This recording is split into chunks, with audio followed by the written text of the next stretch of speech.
നമസ്കാരം എല്ലാ പ്രിയപ്പെട്ട പ്രേക്ഷകർക്കും ശുഭദിനം. ഇന്ന് ഒരു പുതിയ ദിവസത്തിൻ്റെ തുടക്കമാണ്. സംസ്ഥാന സർക്കാരിനെ സംബന്ധിച്ച് ഒരു പുതിയ വർഷത്തിൻ്റെ കൂടി തുടക്കമാണ്. ഇന്നാണ് സംസ്ഥാന സർക്കാരിൻ്റെ രണ്ടാം പിണറായി സർക്കാരിൻ്റെ അവസാനത്തെ സമ്പൂർണ്ണ ബജറ്റ് പ്രഖ്യാപനം. ഈ വർഷം തദ്ദേശ തെരഞ്ഞെടുപ്പ് നടക്കാനിരിക്കുകയാണ്. അതുകൊണ്ട് തന്നെ സ്വാഭാവികമായും ഏവരും പ്രതീക്ഷിക്കുന്നത് ഒട്ടേറെ ക്ഷേമ പദ്ധതികൾ സർക്കാർ ഇത്തവണത്തെ ബജറ്റിൽ ഉൾപ്പെടുത്തുമെന്നാണ്. പക്ഷേ അപ്പോഴും ഒരു വർഷമേ സർക്കാരിന് മുന്നിലുള്ളൂ. അതുകൊണ്ട് തന്നെ ഒരു വർഷം കൊണ്ട് പൂർത്തിയാവുന്ന നിരവധി പദ്ധതികൾ പ്രതീക്ഷിക്കുന്നുണ്ട്. അങ്ങനെ ഏവരും ബജറ്റിലേക്ക് ഉറ്റുനോക്കുന്ന ഒരു ദിവസം. ഇന്നത്തെ ദിവസത്തിൻ്റെ അടുത്തൊരു മണിക്കൂർ കഴിഞ്ഞാൽ നമ്മൾ മുഴുവനായും ബജറ്റ് പ്രവചനങ്ങളിലേക്കും ചർച്ചകളിലേക്കും ഒക്കെ കടക്കും. അപ്പോൾ അതിനു മുമ്പായിട്ട് നമുക്ക് നമ്മുടെ ചുറ്റും എന്തൊക്കെയാണ് നടക്കുന്നതെന്നറിയാം. നാട്ടിലെന്തുണ്ട്?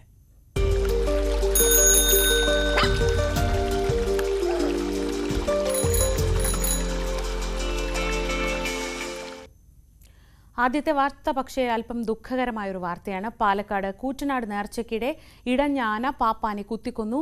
കോട്ടയം സ്വദേശി കുഞ്ഞുമോനാണ് മരിച്ചത്. ഒട്ടേറെ വാഹനങ്ങളും ആന നശിപ്പിച്ചു. വള്ളംകുളം നാരായണൻകുട്ടി എന്ന ആനയാണ് ഇടഞ്ഞത്.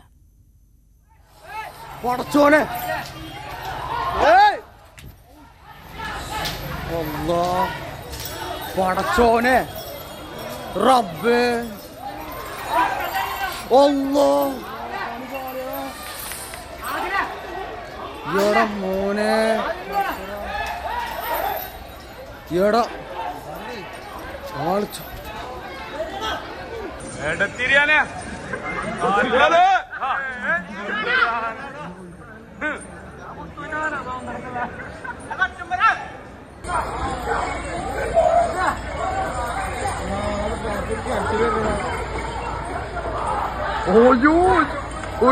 ഓടാ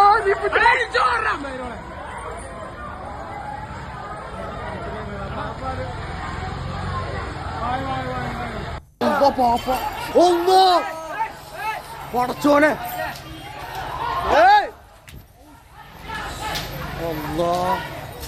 പടച്ചോനെ റബ്ബേ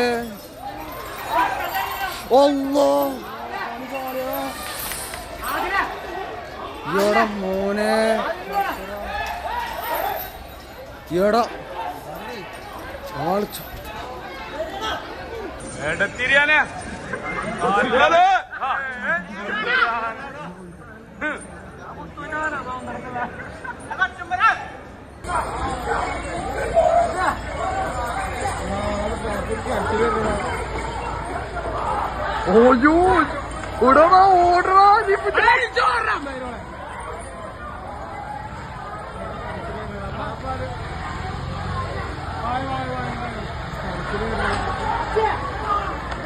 ചവിട്ടി വന്നേ ഇപ്പൊ ചാടി തന്നെ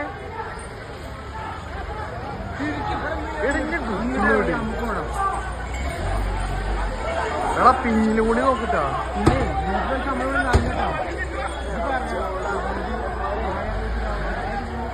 എടാ അതിനൊന്നും പറക്കി കൊണ്ടുപോത്തി പടച്ചോനെ. പട്ടാമ്പിയിൽ നിന്ന് എം വിഷ്ണു വിവരങ്ങളുമായി. വിഷ്ണു, പാലക്കാട്, മലപ്പുറം, തൃശ്ശൂർ ജില്ലകളുടെ അതിർത്തിയിലുള്ള ഒരു സ്ഥലമാണ്. ഒരുപാട് പേരെത്തുന്ന ഒരു ചടങ്ങാണ് കൂറ്റനാട് നേർച്ച. എങ്ങനെയാണ് ആന ഇടയുന്ന ഒരു സാഹചര്യം ഉണ്ടായിരുന്നത്? എപ്പോഴാണ് സംഭവം? എന്തൊക്കെയാണ് വിവരങ്ങൾ? ശ്രീജ, ഇന്നലെ രാത്രിയാണ് ഈ ദാരുണ സംഭവം ഉണ്ടായത്. നേരത്തെ പറഞ്ഞതുപോലെ തന്നെ പാലക്കാട്, മലപ്പുറം, തൃശ്ശൂർ ജില്ലകളുടെ അതിർത്തി പ്രദേശമാണ് കൂറ്റനാട്. അതുകൊണ്ട് തന്നെ ഇതര ജില്ലകളിൽ നിന്ന് നിരവധി ആളുകൾ നേർച്ച കാണാൻ എത്തിയിരുന്നു. കൂറ്റനാട് നേർച്ച നിരവധി വർഷങ്ങളായി നടന്നു വരുന്നതാണ്. ഇന്നലെ ഉച്ചയ്ക്ക് കൊടിയേറ്റം കഴിഞ്ഞ് വൈകുന്നേരം നഗരപ്രദക്ഷിണ ഘോഷയാത്രയൊക്കെ കഴിഞ്ഞ് രാത്രിയോട് കൂടി ഉണ്ടായ ഗജസംഗമത്തിലാണ്. ഗജസംഗമം കഴിഞ്ഞ് ആനകൾ പിരിഞ്ഞു പോകുന്നതിന്റെയാണ് ഈ ദാരുണ സംഭവം ഉണ്ടായത്. 47ഓളം ഗജവീരന്മാരാണ് നേർച്ചയിൽ പങ്കെടുത്തത്. ഗജസംഗമം കഴിഞ്ഞ് പിരിഞ്ഞു പോകുമ്പോൾ കുറച്ചു ദൂരം പിന്നിട്ട ശേഷം ആന പെട്ടെന്ന് അക്രമാസക്തമാവുകയും പാപ്പാനെ ആക്രമിക്കുകയുമായിരുന്നു. സംഭവ സ്ഥലത്ത് വെച്ച് തന്നെ പാപ്പാൻ മരിച്ചു എന്നാണ് നിഗമനം. എങ്കിലും ആശുപത്രിയിൽ എത്തിച്ചിരുന്നു. ഇടഞ്ഞ ആന പാപ്പനെ ചവിട്ടുകയും കുത്തുകയും ഒക്കെ ചെയ്തു. ഈ സമയം ആനയുടെ മുകളിൽ ആളുകളുണ്ടായിരുന്നു, 3 പേരുണ്ടായിരുന്നു, യുവാക്കളുണ്ടായിരുന്നു. ഭാഗ്യവശാൽ ഇവർ രക്ഷപ്പെട്ടു. ഇതിൽ ആന പ്രകോപനപ്പോൾ നിലത്ത് വീണു. ആനയുടെ മുകളിൽ ഒരു 3 പേര് നിലത്ത് വീണു. ഇതിൽ ഒരാൾക്കും ആനയുടെ പരിക്കേറ്റത്. എന്നാൽ പരിക്ക് ഗുരുതരമല്ല. ഇയാൾ ആശുപത്രിയിൽ ചികിത്സയിൽ തുടരുകയാണ്. വിഷ്ണുവാണ് വിവരങ്ങൾ നൽകിയത്. പാലക്കാട് കൂറ്റനാട് നേർച്ച വളരെ വലിയ രീതിയിൽ നടക്കുന്ന ഒരു ചടങ്ങാണ്. കൂറ്റനാട് നേർച്ചയ്ക്കിടെ വലിയ രീതിയിൽ ആനകളെ പങ്കെടുപ്പിച്ച് ഗജസംഗമമൊക്കെ അവിടെ നടക്കാറുണ്ട്. അത് കഴിഞ്ഞ് മടങ്ങി പോവുകയായിരുന്ന ആനയാണ് ഇടഞ്ഞത്. കോട്ടയം സ്വദേശി കുഞ്ഞുമോൻ പാപ്പാനാണ് പാപ്പാനെ കുത്തിക്കൊല്ലുകയായിരുന്നു.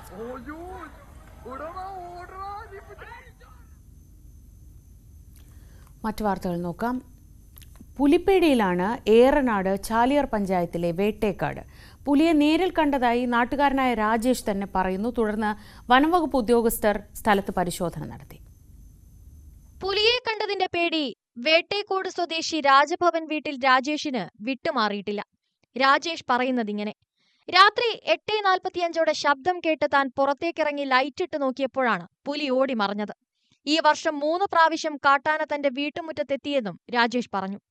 ഇന്നലെ ഒരു 8:45-9 മണിക്ക് എൻ്റെ വീട്ടിൽ വെച്ചിട്ടാണ് പുലിയെ കണ്ടത്. അത് ലൈറ്റിൻ്റെ വെളിച്ചത്തിൽ, ഇലക്ട്രിസിറ്റി വെളിച്ചത്തിൽ അത് വന്നു. ആ ലൈറ്റ് കണ്ടതോടുകൂടി ഇരുട്ട് ഭാഗത്തേക്ക് ചാടി മടങ്ങി പോവുകയാണ് ചെയ്തത്.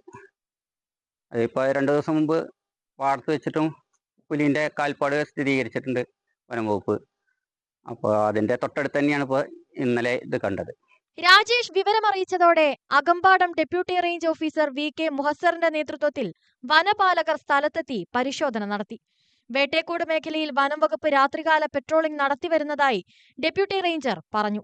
രാജേഷിന്റെ വീടിന്റെ പിൻഭാഗത്ത് ചെറിയ കാൽപ്പാടുകൾ കണ്ടെങ്കിലും പുലിയാണെന്ന് സ്ഥിരീകരിക്കാൻ കഴിഞ്ഞിട്ടില്ല. വേട്ടേക്കോട് മേഖലയിൽ ഉൾപ്പെടെ പുലി സാന്നിധ്യം സംശയിക്കുന്നതോടെ ടാപ്പിംഗ് തൊഴിലാളികളും ആശങ്കയിലാണ്. ന്യൂസ് 18 മലപ്പുറം. പകുതി വിലയ്ക്ക് ലാപ്ടോപ്പ് നൽകാമെന്ന് വാഗ്ദാനം ചെയ്ത് പണം തട്ടിയെന്ന് പെരിന്തൽമണ്ണ MLA നജീബ് കാന്തപുരത്തിനെതിരെ പരാതി. പുലാൻ മന്തോൾ TN-പുരം സ്വദേശിനി അനുപമയാണ് പെരിന്തൽമണ്ണ പോലീസിൽ പരാതി നൽകിയത്.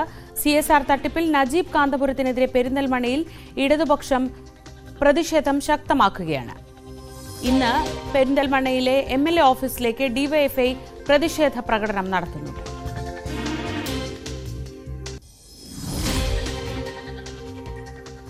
21,000 രൂപയാണ് കഴിഞ്ഞ സെപ്റ്റംബർ 25-ന് അനുപമ ലാപ്ടോപ്പിനു വേണ്ടി പെരിന്തൽമണ്ണ MLA നജീബ് കാന്തപുരത്തിന്റെ ഓഫീസിലെത്തി അടച്ചത്. ഇഗ്നോയിൽ പോസ്റ്റ് ഗ്രാജുവേഷൻ ചെയ്യുന്ന അനുപമയ്ക്ക് 40,000 രൂപയുടെ ലാപ്ടോപ്പായിരുന്നു ആവശ്യം. ലാപ്ടോപ്പിന്റെ പോസ്റ്റൽ ഡെലിവറി ചാർജ് അടക്കമാണ് 21,000 രൂപ അടച്ചത്. പറഞ്ഞ സമയങ്ങളൊക്കെ പലതും കഴിഞ്ഞു. അതിനിടെയാണ് CSR ഫണ്ട് തട്ടിപ്പിന്റെ ഉള്ളുകളികൾ പുറത്താകുന്നതും അനന്തകൃഷ്ണൻ അറസ്റ്റിലാകുന്നതും. ലാപ്ടോപ്പിന്റെ പേരിൽ പറ്റിക്കപ്പെടുകയായിരുന്നുവെന്ന് ഉറപ്പായതോടെയാണ് അനുപമ പെരിന്തൽമണ്ണ പോലീസിൽ പരാതി നൽകിയത്.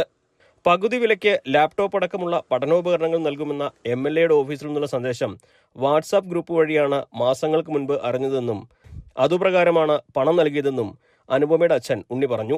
നമ്മളവിടെ പ്രാദേശികമായിട്ട് നിറവ് പറഞ്ഞിട്ടൊരു വാട്സപ്പ് ഗ്രൂപ്പ് ഉണ്ട്. അതിൽ 4 മാസം മുമ്പേ അതിലൊരു അറിയിപ്പ് വന്നതാണ്. MLAൻ്റെ ഒരു പദ്ധതി ഉണ്ട്. 50% ഡിസ്കൗണ്ടോട് കൂടിയിട്ട് കുട്ടികൾക്ക് വിദ്യാഭ്യാസ ഉപകരണങ്ങളും അതേപോലെ സ്കൂട്ടർ, തയ്യൽ മെഷീൻ അങ്ങനെ കൊടുക്കേണ്ടതെന്ന് പറഞ്ഞതാണ്. അപ്പോൾ അതുമായിട്ട് അതിൽ കാണുന്ന നമ്പറിൽ വിളിച്ച് ബന്ധപ്പെട്ടു. അപ്പോൾ MLA ഓഫീസിൽ വന്നിട്ട് അപേക്ഷ കൊടുക്കാനാണ് പറഞ്ഞത്. അപേക്ഷ കൊടുത്ത് 2 ആഴ്ച കഴിഞ്ഞപ്പോൾ ഞങ്ങൾക്ക് പൈസ അടയ്ക്കണം. അതിൻ്റെ 50% പൈസ എന്നുള്ള രൂപത്തിൽ 40,000 രൂപയാണ് പറഞ്ഞത്. അതിൽ 20,000 രൂപയും 1,000 രൂപ പ്രോസസ്സിംഗ് ചാർജായിട്ട് 21,000 രൂപ അടയ്ക്കാൻ പറഞ്ഞു.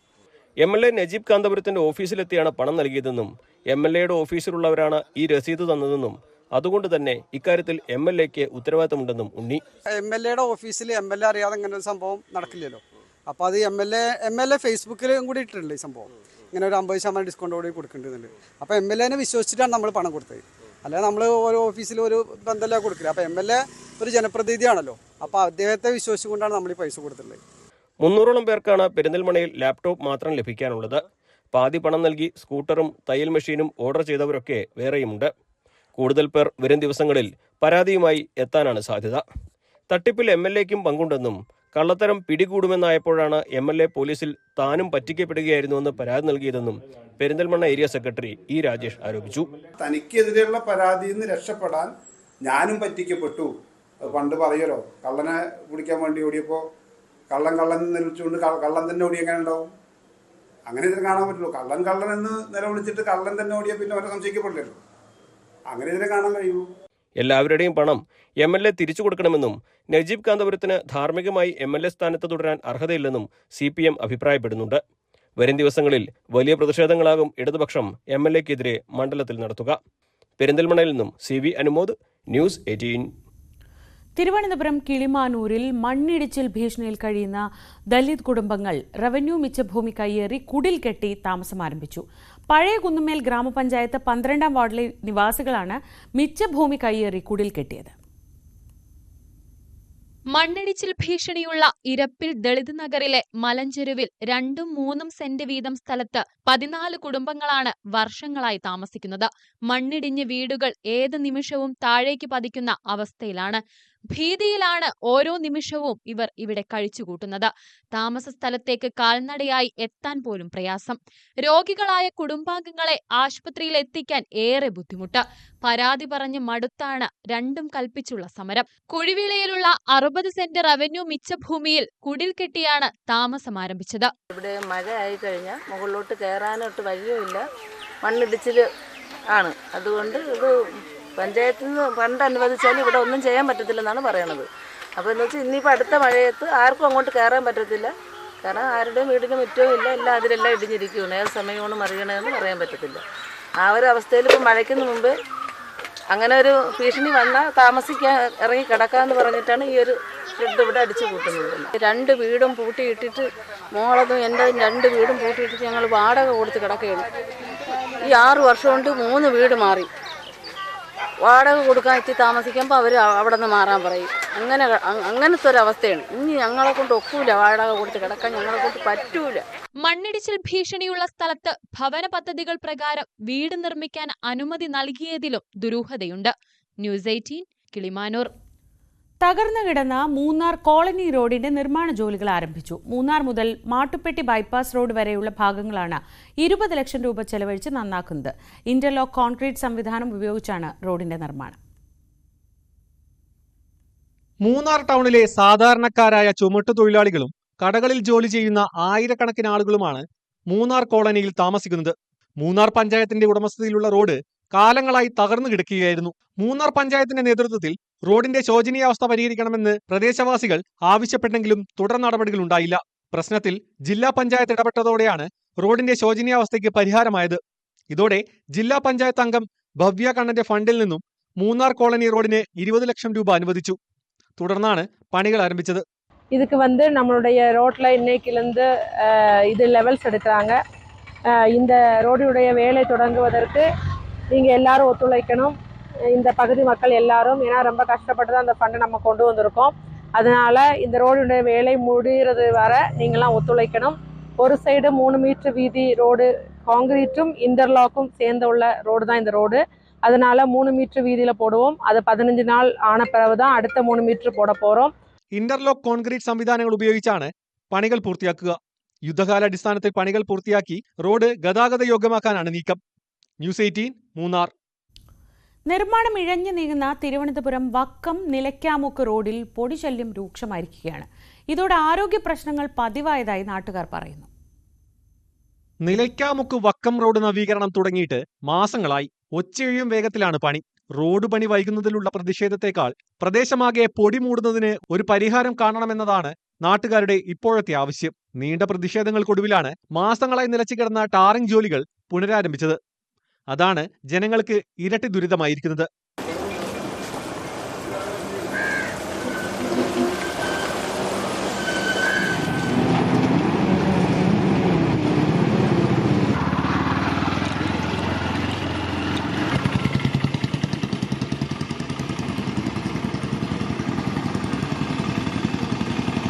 പണയിൽക്കടവ് പാലം മുതൽ വക്കം റെയിൽവേ ഗേറ്റ് വരെയുള്ള ഭാഗമാണ് ആദ്യം ടാർ ചെയ്തത്. റെയിൽവേ ഗേറ്റ് മുതൽ നിലയ്ക്കാമുക്ക് വരെയുള്ള റോഡ് ഉടൻ ടാർ ചെയ്യുമെന്ന് അധികൃതർ അറിയിച്ചിരുന്നു. എന്നാൽ മാസങ്ങൾ കഴിഞ്ഞിട്ടും ടാറിംഗ് പൂർത്തിയായില്ല. റോഡിലെ കുഴികൾ മൂടുന്നതിനായാണ് പാറപ്പൊടിയും മെറ്റലും റോഡിൽ നിരത്തിയത്. വേനലായതോടെ പൊടിശല്യം രൂക്ഷമായി. വലിയ വാഹനം കടന്നുപോയാൽ പ്രദേശമാകെ പൊടി മൂടും. ഇരുചക്രവാഹന യാത്രക്കാരും കാൽനട യാത്രക്കാരും ഇതിൽ പെട്ടുപോകുകയാണ്. സമീപവാസികൾ പകൽ സമയത്ത് വാതിലടച്ച് വീട്ടിലിരുന്നാലും രക്ഷയില്ല. കുട്ടികളും രോഗബാധിതരുമാണ് ഇതുമൂലം ഏറെ ബുദ്ധിമുട്ട് അനുഭവിക്കുന്നത്. പൊടിശല്യം അകറ്റാൻ റോഡിൽ ഇടയ്ക്കിടെ വെള്ളം തളിക്കാൻ പോലും അധികൃതർ തയ്യാറായിട്ടില്ല. റോഡ് നിർമ്മാണത്തിൽ അഴിമതിയുണ്ടെന്ന് കാട്ടി വക്കം പ്രദേശവാസികൾ ഇതിനകം നിരവധി പരാതികൾ ഉന്നത അധികൃതർക്ക് നൽകിയിട്ടുണ്ട്. ഇതിലും നടപടി ഒന്നുമായിട്ടില്ല. ന്യൂസ് 18 വക്കം. ഇടുക്കി അടിമാലിയിലെ സ്വകാര്യ ബസ് സ്റ്റാൻഡ് ആധുനിക നിലവാരത്തിൽ പുതുക്കി നിർമ്മിക്കണമെന്ന ആവശ്യം. നൂറുകണക്കിന് വിനോദസഞ്ചാരികളാണ് ദിവസവും ഇവിടെ വന്നു പോകുന്നത്. മൂന്നാറിന്റെ കവാടം എന്നറിയപ്പെടുന്ന അടിമാലി സ്വകാര്യ ബസ് സ്റ്റാൻഡിൽ സൗകര്യങ്ങൾ പരിമിതമാണ്. യാത്രക്കാർക്കുള്ള ഇരിപ്പിടവും ശുചിമുറിയുമെല്ലാം പേരിനു മാത്രം. നിരവധി പ്രാദേശിക സർവീസുകൾക്ക് പുറമെ എറണാകുളം, കോട്ടയം, തൃശൂർ, പത്തനംതിട്ട ഉൾപ്പെടെ ഇതര ജില്ലകളിലേക്കുള്ള സർവീസുകളും ഇവിടെ നിന്നുണ്ട്. സ്വകാര്യ സർവീസുകൾക്ക് പുറമെ നിരവധി KSRTC ബസ്സുകളും അടിമാലി പ്രൈവറ്റ് സ്റ്റാൻഡിൽ തന്നെയാണ് എത്തുന്നത്. അടിസ്ഥാന സൗകര്യങ്ങളുടെ കുറവ് അടിമാലി ബസ് സ്റ്റാൻഡിനെ പ്രതിസന്ധിയിലാക്കുമ്പോഴും നവീകരണ പ്രവൃത്തികൾ ഇല്ലെന്നാണ് നാട്ടുകാരുടെ പരാതി. വിനോദസഞ്ചാരികൾക്കും യാത്രക്കാർക്കും ബസ് ജീവനക്കാർക്കും മതിയായ സൗകര്യങ്ങൾ ഉറപ്പാക്കണമെന്ന ആവശ്യവും ശക്തമാണ്. ന്യൂസ് 18 അടിമാലി. കായംകുളം KP റോഡിലെ അനധികൃത വഴിയോര കച്ചവടം നഗരസഭ ഒഴിപ്പിച്ചു. കായംകുളം പോലീസ് സ്റ്റേഷന് സമീപം മുതൽ റെയിൽവേ ഓവർബ്രിഡ്ജിന് പടിഞ്ഞാറ് ഭാഗം വരെയുള്ള കച്ചവടങ്ങളാണ് ഒഴിപ്പിച്ചത്. പോലീസിന്റെ സഹായത്തോടെയായിരുന്നു നീക്കം. തിരക്കേറിയ KP റോഡിൽ വഴിയോര കച്ചവടങ്ങൾ ഗതാഗതക്കുരുക്കിനും ഒപ്പം പ്രദേശത്ത് പ്ലാസ്റ്റിക് മാലിന്യങ്ങളുടെ വ്യാപനവും ഉണ്ടാക്കുന്നു എന്ന പരാതിയുടെ അടിസ്ഥാനത്തിലാണ് നടപടി. പൊതുജനങ്ങളിൽ നിന്ന് ലഭിച്ച പരാതിയുടെ അടിസ്ഥാനത്തിലാണ് അനധികൃത കച്ചവടങ്ങൾ ഒഴിപ്പിച്ചതെന്നാണ് ഉദ്യോഗസ്ഥരുടെ വിശദീകരണം. പൊതുജനങ്ങൾ വലിയ രീതിയിൽ നഗരസഭയിൽ പരാതികൾ നൽകി അതിനെ തുടർന്ന് ഒരു ഡ്രൈവ് തന്നെ നഗരസഭയുടെ ആഭിമുഖ്യത്തിൽ നടത്തുകയാണ്. അനധികൃതമായ കച്ചവടക്കാരെ മാത്രമേ നമ്മൾ ഒഴിപ്പിക്കുന്നുള്ളൂ. ഇപ്പം വെൻഡിങ് സർട്ടിഫിക്കറ്റ് മുനിസിപ്പാലിറ്റിയിൽ നിന്ന് കൊടുത്ത ആൾക്കാരുണ്ട്.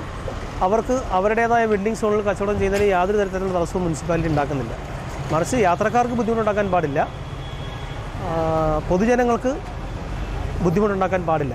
അതേസമയം കായംകുളം നഗരത്തിൽ വൻകിട കച്ചവടക്കാരുടെ അനധികൃത കയ്യേറ്റങ്ങൾ ഒഴിപ്പിക്കുവാൻ ഉദ്യോഗസ്ഥർ തയ്യാറാകാത്തത് കച്ചവടക്കാരും CIT അടക്കമുള്ള യൂണിയൻ അംഗങ്ങളും ചോദ്യം ചെയ്തു. ഇത് ഉദ്യോഗസ്ഥരുമായ വാക്കുതർക്കത്തിനും ഇടയാക്കി. പോലീസ് ഇടപെട്ടതോടുകൂടി കയ്യേറ്റങ്ങൾ ഒഴിപ്പിക്കുകയായിരുന്നു. ന്യൂസ് 18 കായംകുളം. പാലക്കാട് ഓങ്ങല്ലൂരിലെ ഹരിത കർമ്മസേനയ്ക്ക് ഇനി തലച്ചുമടെടുക്കണ്ട. ശേഖരിക്കുന്ന മാലിന്യങ്ങൾ കൊണ്ടുപോകാൻ ട്രോളി നൽകിയിരിക്കുകയാണ് പഞ്ചായത്ത്. 4.5 ലക്ഷം രൂപ ചെലവഴിച്ചാണ് പദ്ധതി നടപ്പാക്കിയത്. വീടുകളിലും വ്യാപാര സ്ഥാപനങ്ങളിൽ നിന്നും ശേഖരിക്കുന്ന മാലിന്യം ഹരിത കർമ്മസേന അംഗങ്ങൾ തലച്ചുമടായും തോളിലേറ്റിയുമാണ് മിനി MCFകളിലേക്ക് എത്തിക്കുന്നത്. ഈ സ്ഥിതിക്ക് മാറ്റം വരികയാണ്. ഇനി മുതൽ ഓങ്ങല്ലൂർ പഞ്ചായത്തിലെ ഹരിത കർമ്മസേന അംഗങ്ങൾക്ക് മാലിന്യം തലയിലും തോളിലും ഏറ്റേണ്ട. ശേഖരിക്കുന്ന മാലിന്യം മിനി MCFകളിലേക്ക് സുഗമമായി എത്തിക്കാൻ ട്രോളികൾ നൽകിയിരിക്കുകയാണ് ഗ്രാമപഞ്ചായത്ത്.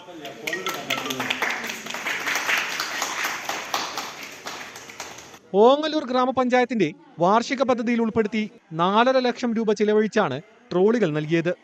മാലിന്യ സംസ്കരണവുമായി ബന്ധപ്പെട്ട് നമ്മുടെ സംസ്ഥാന ഗവൺമെന്റ് തന്നെ വിവിധ പദ്ധതികളും വിവിധ ആശയങ്ങളുമായി മുന്നോട്ട് പോകുന്ന ഈ സാഹചര്യത്തിൽ മാലിന്യ സംസ്കരണം എന്നുള്ള ആ ഒരു പ്രധാനപ്പെട്ട വിഷയം മുഖ്യമായി എടുക്കുകയും അതിൻ്റെ അടിസ്ഥാനത്തിൽ ഈ പഞ്ചായത്തിലെ മാലിന്യ സംസ്കരണ രംഗത്ത് മുൻപന്തിയിൽ എത്തിക്കുക എന്നുള്ള ഒരു ലക്ഷ്യത്തിൻ്റെ ഭാഗമായിട്ടാണ് ഇത്തരത്തിലുള്ള പദ്ധതികളും പരിപാടികളുമായി ഗ്രാമപഞ്ചായത്ത് ഭരണസമിതി മുന്നിൽ വരാൻ തയ്യാറായത്. ഏതായാലും ഈ ഹരിതകർമ്മസേന അംഗങ്ങൾക്ക് 22 വാർഡിലേക്കും ട്രോളി ലഭ്യമാവുന്നതോടുകൂടി മാലിന്യ നീക്കം വളരെ എളുപ്പം സാധിക്കുമെന്ന് കൂടി അറിയിക്കുകയാണ് ഈ അവസരത്തിൽ.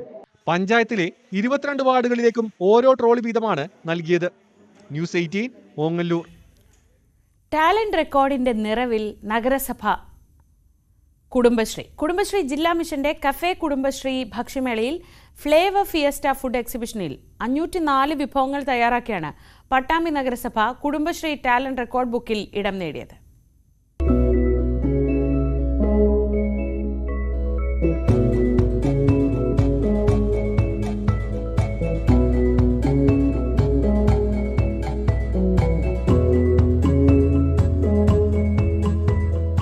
വിവിധ വർണ്ണങ്ങളിലുള്ള 27 തരം ചായ, 36 തരം ജ്യൂസുകൾ, ചിക്കൻ മുതൽ ബീഫ് വാരിയൽ വരെയുള്ള 100ഓളം വിഭവങ്ങൾ, വ്യത്യസ്ത തരത്തിലുള്ള പച്ചക്കറി വിഭവങ്ങളും പലഹാരങ്ങളും. അങ്ങനെ നാവിൽ വെള്ളം മുറിക്കുന്ന 504 വിഭവങ്ങൾ തയ്യാറാക്കിയാണ് പട്ടാമ്പി നഗരസഭ കുടുംബശ്രീയിലെ വളയിട്ട കൈകൾ ലോക റെക്കോർഡിൽ ഇടം നേടിയത്.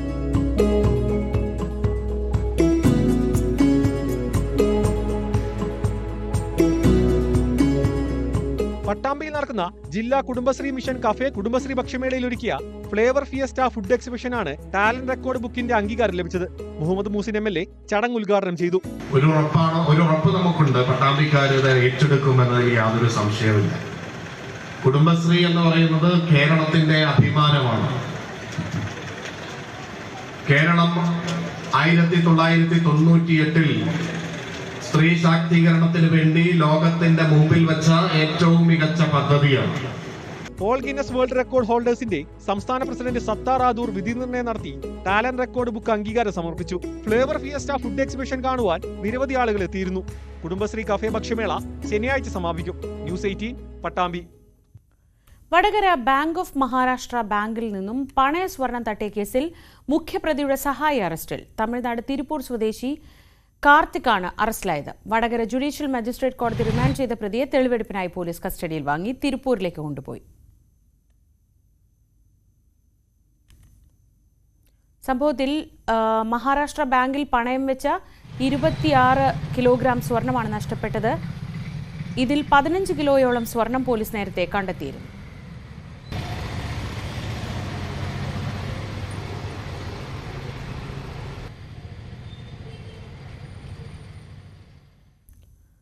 പത്തനംതിട്ട മിത്രപുരം 40,000 പടിയിൽ ബൈക്കും ടൂറിസ്റ്റ് ബസും കൂട്ടിയിടിച്ച് 2 യുവാക്കൾക്ക് ദാരുണാന്ത്യം. അടൂർ 14 മൈൽ സ്വദേശികളായ അമൽ, നിശാന്ത് എന്നിവരാണ് മരിച്ചത്.